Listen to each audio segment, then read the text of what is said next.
Hello बच्चों, कैसे हो? Good morning. अब तक जो हमने काम किया है वो गद्य से किया है। पहले दो पाठ हमारे प्रेमचंद द्वारा रचित नमक का दरोगा और कृष्णा सोपती द्वारा रचित मियां नसीरुद्दीन के पाठ के ऑप्शन वाले प्रश्न उत्तर और अभ्यास के प्रश्न उत्तर हुए हैं। यानी हमारे गद्य के दो पाठ कंप्लीट हो गए हैं। आज से हम अपना कविता काव्य से शुरू करेंगे। पहली कविता जो है कबीरदास के पद है, आज हम वो शुरू करते हैं। तो आज मैं कबीरदास के जो पद कराऊंगी, तो तुम्हारा घर का काम क्या होएगा? एक तो कबीर की जो जीवनी है उसमें से तुमने ऑप्शन वाले प्रश्न उत्तर छांटने हैं। किसी भी बच्चे ने जीवनी नहीं लिखनी है। जीवनी तुम्हारे पाठ में जो लेखक हैं उनकी आएगी, कवि की नहीं आएगी। तो इसलिए कबीरदास की जीवनी में से सिर्फ तुमने ऑप्शन वाले प्रश्न उत्तर छांटने हैं और जीवनी नहीं करनी है। और साथ में जो मैं आज तुम्हें पद करवाऊंगी, कबीरदास के जो पद हैं उसके सलाट करने हैं, लिखने हैं कॉपी में। तो जीवनी घर पे पढ़ोगे तुम और उसमें से ऑप्शन वाले प्रश्न उत्तर छाटोगे। और अब मैं तुम्हें सरलाट समझाती हूँ। सरलाट देखने में तुम्हें कठिन लगेंगे, लेकिन जब तुम इसे पढ़ने लगोगे तो ये तुम्हें आसान लगेंगे। तो पहला पद जो है, इसमें कबीरदास ने परमात्मा को एक ही रूप में बताया है कि परमात्मा का रूप एक ही है, चाहे कोई उसे अलग अलग रूप में किसी भी रूप में देखे, चाहे कोई अल्लाह कहता है, चाहे कोई राम कहता है या कृष्ण कहता है, किसी भी नाम से पुकारे, लेकिन परमात्मा एक है। जो उसके अस्तित्व को नहीं पहचानता है, एक नहीं मानता है, वो नरक के भागी होते हैं। तो पहले पद में कबीरदास ने परमात्मा के एक स्वरूप को, एक ही सत्ता को बताया है। और इसी पे बल देते हुए क्या कहते हैं, ध्यान से देखिए। हम तो एक एक करी जाना, दो एक कहे तिन्ही को दो जग, जिन नाहिन पहचाना। सबसे पहले प्रसंग आएगा। प्रस्तुत पंक्तियां हमारी हिंदी की पाठ्य पुस्तक आरो भाग 1 में कबीरदास द्वारा रचित पद 1 से लिया गया है। इसमें कबीरदास ने परमात्मा को एक ही मानते हुए उसे समझाने के लिए ये पद में क्या क्या अलग अलग उदाहरण दिए हैं, इसका सुंदर चित्रण किया हुआ है। तो क्या कह रहे हैं, हम तो एक एक करी जाना, यानी हम तो परमात्मा की एक ही सत्ता को मानते हैं, एक ही परमात्मा को जानते हैं। दो ही कहे, जो दो दो रूपों में कहते हैं। तीन को, जिन्होंने, को जग जिन नाहिन पहचाना। जिन नाहिन पहचाना का देखो पहले सलात, जिन लोगों ने नहीं पहचाना है किसको, परमात्मा को, वो क्या करते हैं, दो ही कहे, जो परमात्मा को दो कहे या तीन कहे या अलग अलग, मौला, अल्लाह, अल्लाह या परमात्मा, वो राम कृष्ण, इनमें अलग अलग रूपों में देखते हैं या परमात्मा को अलग अलग मानते हैं, वो क्या होता है, दो जग। दो जग होता है नरक, वो नरक के भागी होते हैं, यानी वो नरक में जाते हैं। कहने का तात्पर्य क्या है, परमात्मा की सत्ता एक है, परमात्मा एक है सबके लिए, और जिन्होंने इस बात को नहीं पहचाना है वो नरक में जाते हैं। एक है पवन, एक ही पानी, एक ही ज्योति समाना। और परमात्मा एक है सबके लिए, जो सब जगह विराजमान है। इस बात के लिए उन्होंने अलग अलग उदाहरण देकर हमें समझाए हैं। क्या कह रहे हैं, एक है पवन, सभी के लिए एक ही हवा है सांस लेने के लिए। एक ही पानी, और पीने के लिए एक ही जैसा पानी है। एक है ज्योति समाना, और सबके लिए प्रकाश भी एक समान है। अर्थात जिस प्रकार से सांस लेने के लिए हवा सबके लिए एक है, और एक ही प्रकार का पानी हम सबको पीने के लिए दिया गया है, और एक ही प्रकार की ज्योति, सूर्य से जो मिलने वाली ज्योति या प्रकाश है, वो सबके लिए एक समान है। उसी प्रकार में परमात्मा भी हम सब के लिए एक समान है, कुछ अलग अलग कोई भेद नहीं है। अब आगे और उदाहरण देते हुए क्या कह रहे हैं, एक है खाक गढ़े सब भांडे, एक है कोहरा साना। कि जिस प्रकार से कुम्हार बर्तनों को बनाने के लिए एक ही प्रकार की खाक मिट्टी, गड्ढे, सब भांडे, सब बर्तनों को बनाने के लिए एक है कोढ़ा साना, एक ही प्रकार की मिट्टी को सानता है, गूंथता है, बनाता है। यानी चाहे उसे बर्तन या भांडे कोई भी अलग अलग रूप आकार क्यों न देना हो, लेकिन वो उनको बनाने के लिए एक ही प्रकार की मिट्टी को सानता है, एक ही प्रकार की मिट्टी को गूंथता है, बनाता है। उसी प्रकार से परमात्मा ने हम सबको भी, हमारे रंग रूप बेशक अलग अलग कर दिए हो, लेकिन हमें एक ही प्रकार की मिट्टी से बनाया है। हम सब एक ही तरह की मिट्टी से बने हुए हैं, रंग रूप बेशक चाहे अलग क्यों न हो। जैसे बाढ़ी काष्ठ ही काटे, अग्नि न काटे कोई। आगे क्या उदाहरण दिया है? जैसे जिस प्रकार से बाढ़ी यानी बढ़ई काष्ठ ही काटे, काष्ठ मतलब काट को, लकड़ी को ही काट सकता है। अग्नि न काटे कोई, लेकिन उससे निकलने वाली जो आग है उसे कोई नहीं काट सकता। अर्थात कहने का मतलब क्या है, यानी जिस प्रकार से बढ़ई सिर्फ लकड़ी को काट सकता है, अग्नि को कोई नहीं काट सकता। क्या कहना चाहते हैं इस पंक्ति के माध्यम से? उसी प्रकार से हमारा ये जो शरीर है वो काठ के समान है, लकड़ी के समान है। यानी ये तो नष्ट हो जाता है, लेकिन जिस प्रकार से अग्नि नष्ट नहीं होती, उसे कोई नहीं काट सकता, उसी प्रकार से हमारे अंदर विराजमान हमारी जो आत्मा है, जो परमात्मा है, उसे कोई नष्ट नहीं कर सकता है, वो अनश्वर है। सब घटी अंतर तू ही व्यापक धरै स्वरूपे सोई। सब घटी, सब घट का मतलब अंदर, दिल के अंदर। तू ही व्यापक, तुम ही विराजमान हो। तू कौन? परमात्मा। यानी हम सब के अंदर तेरा ही वास है। धरै स्वरूप है सोई, चाहे रूप कोई भी अलग अलग धारण कर लेता हो, जो हम जिस परमात्मा को जिस रूप में ध्यान सुमरन करते हैं, वो उसी रूप में हमें दिखाई देते हैं, या हम उसी रूप में उसकी पूजा करने लग जाते हैं। तो क्या है, हम सब के अंदर एक ही परमात्मा विराजमान है, चाहे अलग अलग रूप धारण कर लेता हो। माया देख कर जगत लुभाना, काहे रे नर गरबाना। माया देख के, माया मतलब धन दौलत, देख के मतलब देखने के बाद, जगत का मतलब संसार, लुभाना का मतलब लालच में आ जाना है। यानी यह संसार धन दौलत मोह माया को देखकर क्या है, लालच में आ जाता है, और उसके पीछे, उस धन दौलत को ही, माया को ही जोड़ने के पीछे लगा रहता है। काहे रे नर गरबाना, यानी ये माया तो यहीं की यहीं रह जाएगी। हे मनुष्य, काहे किस लिए, नर मनुष्य, गरबाना इस माया के ऊपर, इस धन दौलत के ऊपर किस लिए गर्व करता है, किस लिए घमंड करता है, ये तेरे साथ नहीं जाएगी। निर्भय भया कछु नहीं व्यापा। निर्भय भया यानी निर्भय का मतलब क्या है, बिना किसी भय के, कछु नहीं व्यापा, कुछ भी मत दिमाग में दूसरी बातों को व्यापे आने दो, व्याप्त होने दो। यानी बिना किसी डर के परमात्मा का ध्यान करो, सुमरन करो। कहे कबीर दीवाना। कबीर दास जी परमात्मा को एक दीवानों के रूप में चाहते हैं, और वो क्या कह रहे हैं कि निर्भय होके बिना किसी डर से परमात्मा का ध्यान करो, सुमरन करो, और वो परमात्मा सहज रूप में ही तुम्हें मिल जाएंगे। तो एक बार फिर से इसे देखो, शुरू से करते हैं। हम तो एक एक करी जाना, यानी हम तो परमात्मा की एक ही सत्ता को जानते हैं। दो ही कहे, जो परमात्मा को अलग अलग दो दो रूपों में जानते हैं। तीन ही दो जग, वो कहाँ पर जाते हैं? दो जग, नरक का भागी होते हैं। जिन नाहिन पहचाना, जिन्होंने परमात्मा को नहीं पहचाना है। यानी जो परमात्मा के असली सत्ता को नहीं पहचानता है, वो कहाँ जाते हैं? नरक के भागी होते हैं, नरक में जाते हैं। एक है पवन, एक ही पानी, एक है ज्योति समाना। परमात्मा एक है, इसका अलग अलग प्रकार से उदाहरण देते हुए कबीर दास ने हमें क्या समझाया है, क्या बताने की कोशिश की है, क्या उदाहरण दिया है कि जिस प्रकार से हम सब के लिए सब जगह एक ही प्रकार की पवन हवा है जिसे हम सांस लेते हैं, और एक ही प्रकार का पानी सब जगह है, और एक ही प्रकार की ज्योति हम सब के लिए है। तो उसी प्रकार से सब जगह जिस प्रकार से पानी, हवा और प्रकाश हम सब के लिए एक समान है, उसी प्रकार से परमात्मा भी का स्वरूप भी हम सब के लिए एक समान है, जो कण कण में विराजमान है। आगे क्या बता रहे हैं? एक है खाक गढ़े सब भांडे, एक है कोहरा साना।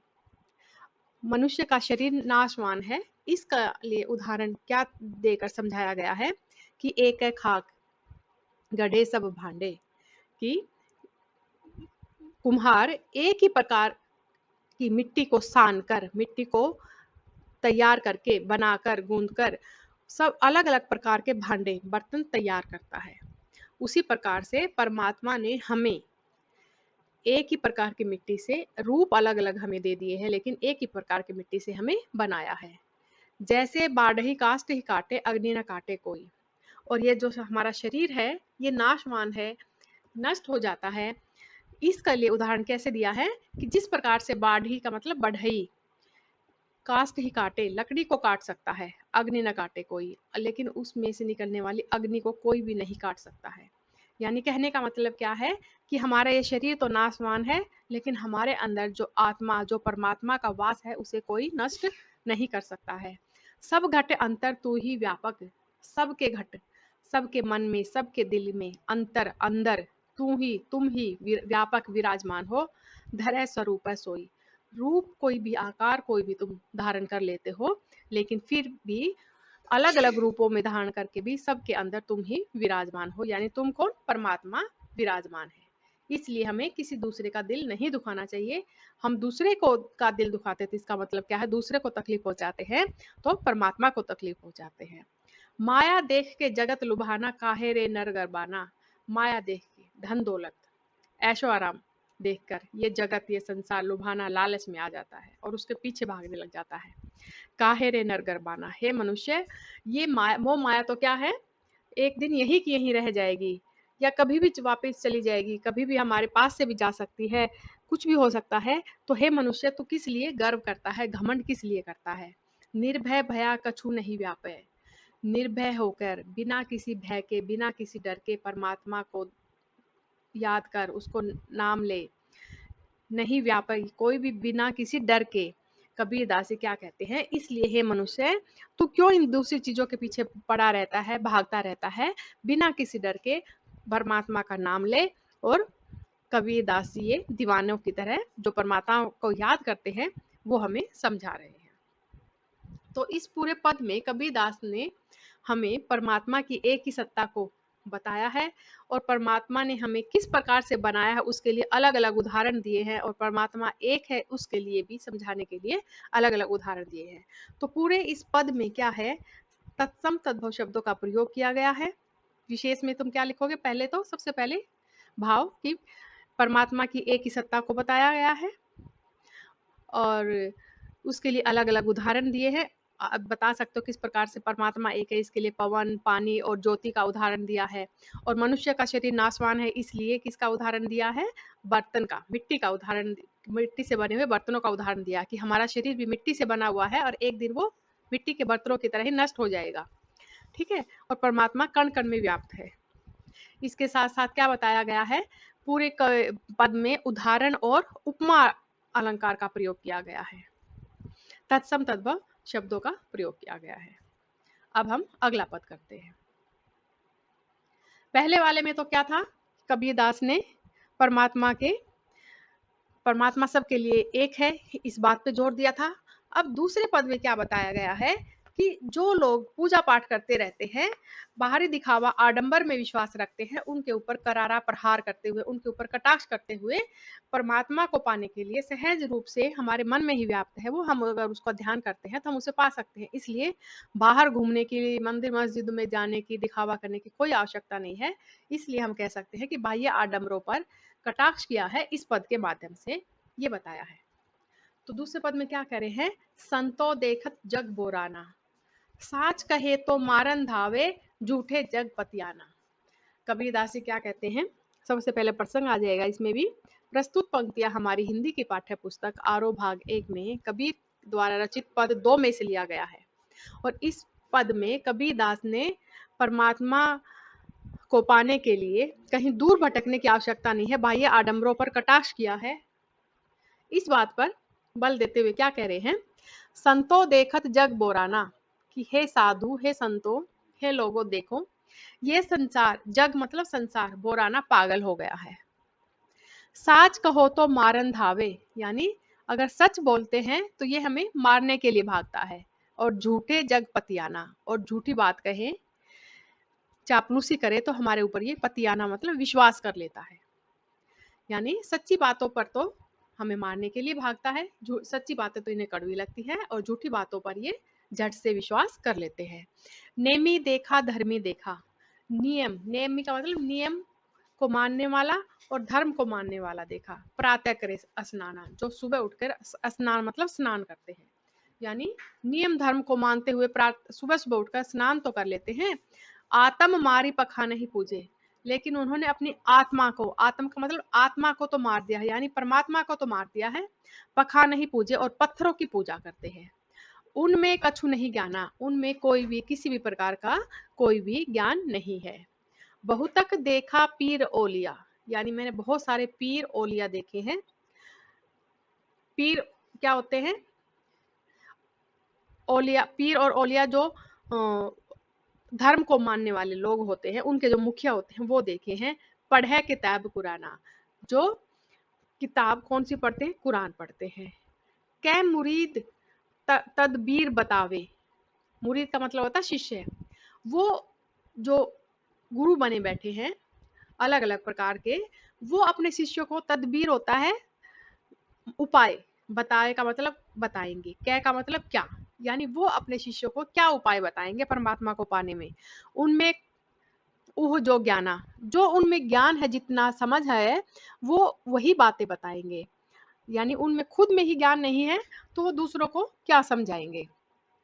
आसन मारी डिंब धरी बैठा, आसन मार के और डिंब यानी पाखंड करके, पाखंड धारण करके बैठ जाते हैं, दूसरों को, लोगों को दिखाने के लिए कि हम भगवान का ध्यान कर रहे हैं।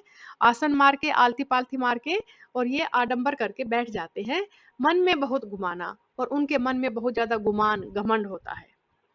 पीपर पाथर पूजन लागे, और वो क्या करते हैं, पीपल की, कोई पत्थर की, कोई मूर्ति की, किसी न किसी तरह से ऐसे पूजा करने लग जाते हैं। तीरथ गर्व भुलाना, और तीरथ गर्व ये सब भूल जाते हैं। टोपी पहरे माला पहरे, सिर पे तो टोपी पहन लेते हैं और गले में माला धारण कर लेते हैं।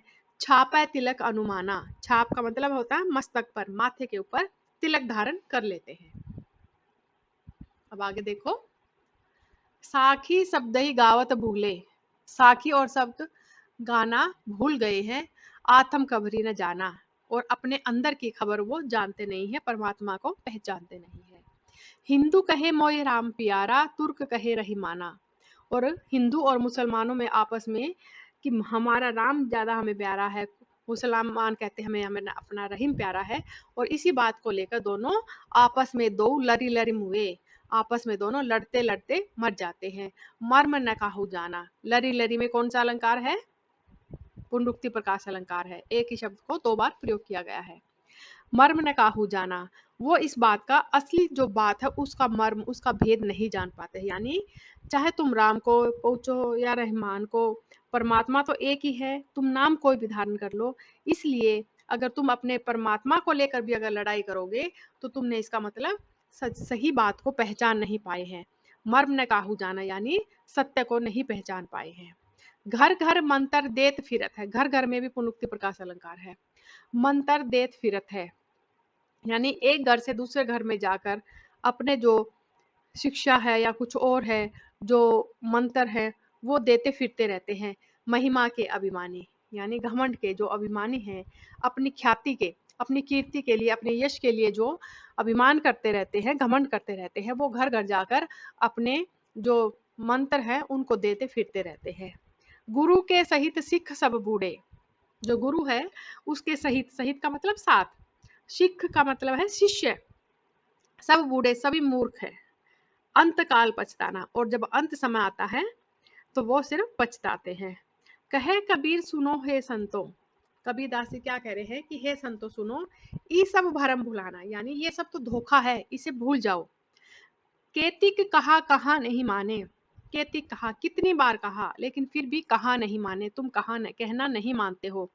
सहजय सहज समाना, यानी परमात्मा को तो सहज रूप में ही पाया जा सकता है, सहज रूप में उसका ध्यान करके हम उससे मिल सकते हैं। इसलिए तुम्हें बाह्य दिखावे और आडंबर की आवश्यकता नहीं है। इसी पद को, जो दूसरा पद है, एक बार फिर से देख लेते हैं ताकि तुम्हें अच्छे से समझ में आ जाए। संतो देखत जग बोराना, है संतों को संबोधित करते हुए कबीरदास जी क्या कहते हैं, जग, यह संसार बोराना, पागल हो गया है। साची कहे तो मारन ध्यावे, अगर सच्ची बात कहते हैं तो मारने के लिए भागते हैं। और झूठे जग पतियाना, और झूठ बोले तो उसके ऊपर ही वो भरोसा कर लेते हैं।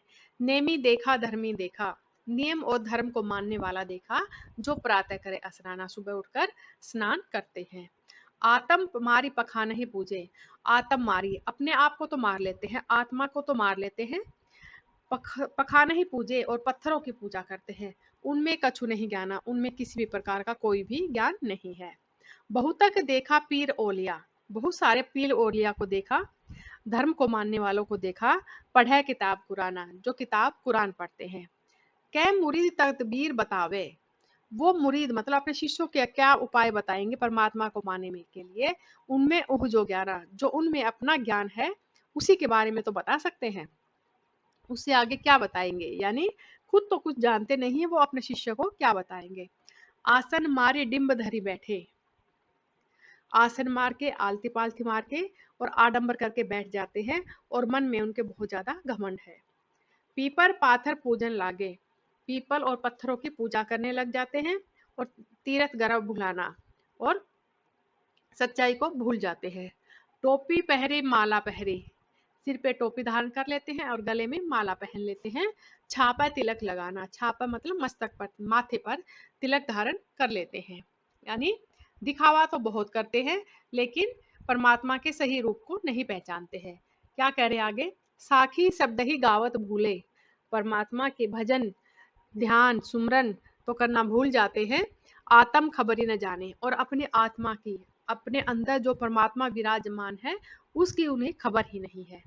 हिंदू कहे मोहे राम प्यारा, यानी हिंदू क्या कहता है कि मुझे क्या प्यारा है, राम, कि मेरा परमात्मा कौन है, राम है। और तुर्क कहे रहमाना, और मुसलमान रहमान को बोलते हैं। आपस में दो लड़ लड़ मुए, और इसी बात को लेकर दोनों अपने अपने धर्मों को लेकर आपस में लड़ते रहते हैं। मर्म ने काहू जाना, और असली सच्चाई को कोई भी नहीं जानता। घर घर मंत्र देत फिरत है, घर घर में पुनुक्ति प्रकाश, लरी लरी में भी पुनुक्ति प्रकाश अलंकार है। घर घर जाकर वो अपने अपने ज्ञान का, शिक्षा का मंत्र देते रहते हैं। महिमा के अभिमानी, अपने यश और कीर्ति के घमंड में चूर वो लोग अपने अपनी शिक्षा देने पे उतारू रहते हैं। गुरु के सहित सिख सब बूढ़ा, सहित और सिख में अनुप्रास अलंकार है। पूरे पद में अनुप्रास अलंकार और पुनरुक्ति प्रकाश अलंकार है। इसमें क्या कह रहे हैं कि गुरु के साथ शिष्य सब बूढ़, बूढ़े का मतलब क्या, मूर्ख हैं। अंतकाल पछताना, और जब आखिरी समय आता है तो उसमें सिर्फ पछताते हैं। कहे कबीर सुनो हो संतो, कबीर दास क्या कहते हैं, हे संतो सुनो, ये सब भरम भुलाना, यानी इस सब धोखे को भूल जाओ।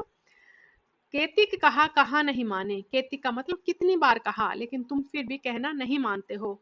सहज सहज समाना, परमात्मा को तो सहज रूप में ही पाया जा सकता है, उसे पाने के लिए ये दिखावा करने की आवश्यकता नहीं है। तो इस पूरे पद में कबीरदास ने बाह्य आडंबरों पर कटाक्ष किया है, करारा प्रहार किया है, और परमात्मा हमारे अंदर ही विराजमान है, उसे पाने के लिए हमें इधर उधर भटकने की आवश्यकता नहीं है, बल्कि हमें अपने अंदर ही ढूंढना है। इसके लिए उन्हें अलग अलग उदाहरण भी दिए हैं। पूरे पद में पुनुक्ति प्रकाश अलंकार और उपमा अलंकार का प्रयोग किया गया है, तत्सम शब्दों का प्रयोग किया गया है, और परमात्मा हमारे अंदर ही व्याप्त है इसके बारे में बताया गया है। भाषा सहज व सरल है, अलंकारों का सुंदर प्रयोग किया गया है। तो आज का हमारा जो काम था सिर्फ इतना ही था। ये दोनों पद तुमने अच्छे से समझने हैं, सलाद को समझना है और अपनी कॉपी में लिखना है।